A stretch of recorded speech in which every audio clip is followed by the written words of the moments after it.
ಇನ್ನು ಅಭಿ ಅವ್ರನ್ನ ನೀವೇ ಚೂಸ್ ಮಾಡಿರ್ತೀರ ಜಂಟಿಗೋಸ್ಕರ. ಸೊ ಅಷ್ಟಾಗಿ ನಿಮಗೆ ಕಂಫರ್ಟಬಲ್ ಝೋನ್ ಕ್ರಿಯೇಟ್ ಆಗಲಿಲ್ಲ ಅವ್ರ ಜೊತೆಗೆ, ಕ್ಲಾಶಸ್ ಆಗ್ತಾ ಇತ್ತು, ಎಲ್ಲಿ ತಪ್ಪಾಗಿರ್ಬೋದು? ಅದರಲ್ಲಿ ಅವ್ರ ತಪ್ಪು ಏನೂ ಇಲ್ಲ, ನನ್ನ ತಪ್ಪು ಏನೂ ಇಲ್ಲ. ಚೂಸ್ ಮಾಡಿದಾಗ ಫಿಸಿಕಲ್ ಸ್ಟ್ರೆಂತ್ ನೋಡಿ ಗೇಮ್ ಆಡೋದಕ್ಕೆ ಬೆಟರ್ ಆಗುತ್ತೆ ಅಂತಾನೆ ಚೂಸ್ ಮಾಡಿದ್ದು.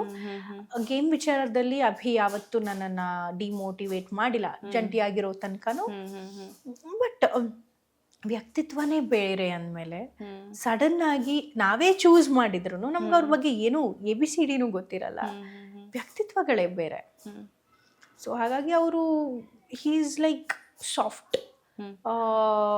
ಗುಡ್ ಬುಕ್ಸಲ್ಲಿ ವೆಲ್ ಬಿಹೇವ್ಡ್, ಎಲ್ಲರ ಹತ್ರ ಒಂದೇ ಥರ ವ್ಯಕ್ತಿ. ಏನಾದರೂ ಪ್ರಾಬ್ಲಮ್ ಆದ್ರೂ ಓಕೆ ನಾನೇ ಹೋಗಿ ಸಾರಿ ಕೇಳಿ ರಿಸಾಲ್ವ್ ಮಾಡ್ಕೋತೀನಿ ಅನ್ನೋಂಥ ವ್ಯಕ್ತಿ. ಅವ್ರು ಯಾವುದನ್ನು ಕ್ಯಾರಿ ಮಾಡಲ್ಲ, ಅದು ಒಳ್ಳೆ ಬಿಹೇವಿಯರೇ. ಬಟ್ ಅದು ಆ ಮನೆಗೆ ವರ್ಕ್ ಆಗ್ತಿತ್ತಾ, ನನ್ನ ಕಾಂಬಿನೇಷನಲ್ಲಿ ವರ್ಕ್ ಆಗ್ತಿತ್ತಾ? ಇಲ್ಲ. ಓಕೆ. ಇನ್ನು ಬಿಗ್ ಬಾಸ್ ಮನೆಯಲ್ಲಿ ಗುಂಪುಗಾರಿಕೆ ತುಂಬ ಇದೆ. ಈ ಪ್ರತಿ ಸೀಸನಲ್ಲೂ ಕೂಡ ಎಲ್ಲರೂ ಮಾಡುವಂತಹ ಒಂದು ಕಂಪಲ್ಸರಿಯಾಗಿ ಮಾಡ್ತಾರೆ, ಒಂದು ಕಂಪ್ಲೇಂಟ್ ಅಂತಲೇ ಹೇಳ್ಬೋದು. ಇದು ಕಿಚ್ಚ ಸುದೀಪ್ ಸರ್ ಹತ್ರನೂ ಕೂಡ ಹೇಳ್ತಾರೆ, ಗುಂಪುಗಾರಿಕೆ ಮಾಡ್ತಾರೆ, ಗ್ರೂಪಿಸಮ್ ಮಾಡ್ತಾರೆ ಅಂತ ಹೇಳ್ಬಿಟ್ಟು. ಸೊ ಸರ್ ಕೂಡ ಯಾರ ಹತ್ರ ಎಲ್ಲಿಲ್ಲ ಗ್ರೂಪಿಸಮ್ ಹೇಳಿ ಅಂತ ಪ್ರಶ್ನೆ ಕೇಳ್ತಾರೆ. ಮತ್ತು ನನಗೆ ಡಾಕ್ ಸತೀಶ್ ಅವ್ರಿಗೆ ಮಾತಾಡಿಸಿದಾಗ ಅವರು ಕೂಡ ಅದನ್ನೇ ಹೇಳಿದ್ರು, ನಮ್ಮನ್ನೆಲ್ಲ ಟಾರ್ಗೆಟ್ ಮಾಡಿದ್ರು, ನಾವು ಹೈಲೈಟ್ ಆಗ್ತಾ ಇದ್ವಿ, ಈ ಆರ್ಟಿಸ್ಟ್ಗಳೆಲ್ಲ ಒಂದು ಕಡೆ ಗುಂಪು ಮಾಡಿಕೊಂಡು ನಾವು ಬೇರೆ ಫೀಲ್ಡಿಂದ ಬಂದವ್ರನ್ನ ಟಾರ್ಗೆಟ್ ಮಾಡ್ತಾ ಇದ್ರು, ಈ ಥರ ಹೇಳಿದ್ರು. ಸೊ ಪರ್ಸ್ಪೆಕ್ಟಿವ್ ಅದು. ಗುಂಪುಗಾರಿಕೆ ಆಗಿರೋದೇ 3 ಜನದ್ದು ಅಲ್ಲಿ ಮೇಜರ್ ಆಗಿ. ಒಂಟಿಗಳಾದ ಅಶ್ವಿನಿ ಗೌಡ, ಸುಧಿ ಮತ್ತು ಜಾನ್ವಿದು ಒಂದು ಗುಂಪುಗಾರಿಕೆ ಆದರೆ, ಇನ್ನೊಂದು ಕಡೆ ಅವ್ರಿಗೆ ಒಂದು ಕಂಫರ್ಟ್ ಝೋನ್ ಇರೋದ್ರಿಂದ ಗಿಲ್ಲಿ ಮತ್ತೆ ಚಂದ್ರನ ಒಬ್ರಿಗೊಬ್ರು ಪರಿಚಯ ಆಗಿರೋದ್ರಿಂದ, ಕಾವ್ಯ ಗಿಲ್ಲಿ ಜೋಡಿ ಆಗಿರೋದ್ರಿಂದ 3 ಜನದ್ದು ಒಂದು ಕಂಫರ್ಟ್ ಝೋನ್ ಇದೆ. ಸೊ ಡಿಸಿಷನ್ ಮೇಕಿಂಗ್ ಅಲ್ಲಿ 3 ಜನಕ್ಕೋಸ್ಕರ ಸ್ಟ್ಯಾಂಡ್ ತಗೋತಾರೆ. ಆ ಮನೆಯಲ್ಲಿ ಸರ್ವೈವ್ ಆಗ್ಬೇಕಂದ್ರೆ ಗುಂಪುಗಾರಿಕೆ ಆಗ್ಬೇಕು. ಈಗ ನೋಡಿ, ಗುಂಪುಗಾರಿಕೆಯಲ್ಲೇ ಜಾನ್ವಿನ ಸೇವ್ ಮಾಡಿದ್ದು ಲಾಸ್ಟ್ ಟೈಮ್. ಅದರ್ವೈಸ್ ನಂಗೊಂದು ಚಾನ್ಸ್ ಇತ್ತು. ಓಕೆ.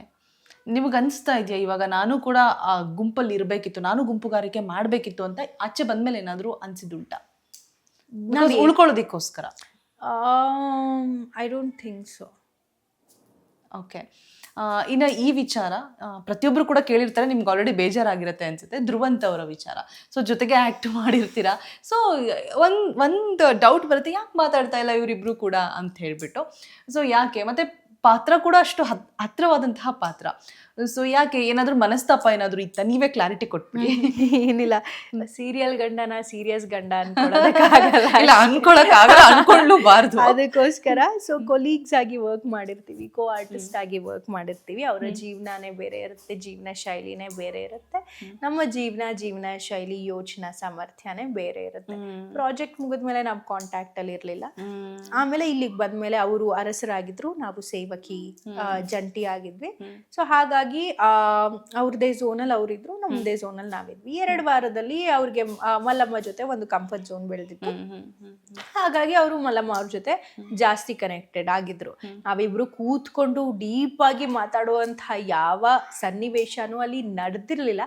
ಹಾಗಂತ ನಾವು ಮಾತೇ ಆಡ್ತಿರ್ಲಿಲ್ಲ ಅಂತ ಏನಿಲ್ಲ, ನಾವು ಮಾತಾಡ್ತಿದ್ವಿ.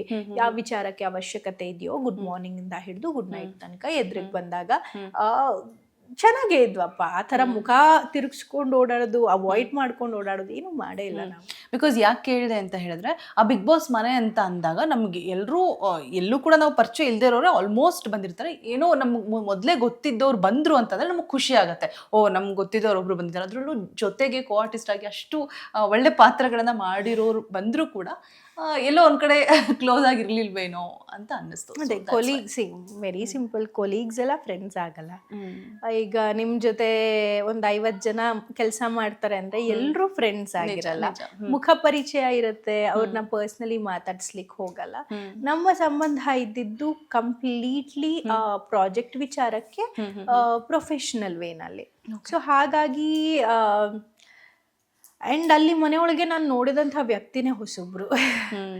ಸೊ ಹಾಗಾಗಿ ಐ ಥಾಟ್ ಓಕೆ, ಲೈಫು ಎಲ್ರಿಗೂ ಒಂದೊಂದು ಚಾನ್ಸ್ ಕೊಡುತ್ತೆ, ಎಲ್ಲರಿಗೂ ಬದುಕೋದಕ್ಕೆ, ಬದಲಾಗೋದಕ್ಕೆ ಅವಕಾಶಗಳು ಕೊಟ್ಟೇ ಕೊಡುತ್ತೆ. ಆ ಸಂದರ್ಭದಲ್ಲಿ ನಾವು ಅವ್ರಿಗೆ ಅವಕಾಶ ತಗೊಂಡಾಗ ಬಿಟ್ಬಿಡ್ಬೇಕು.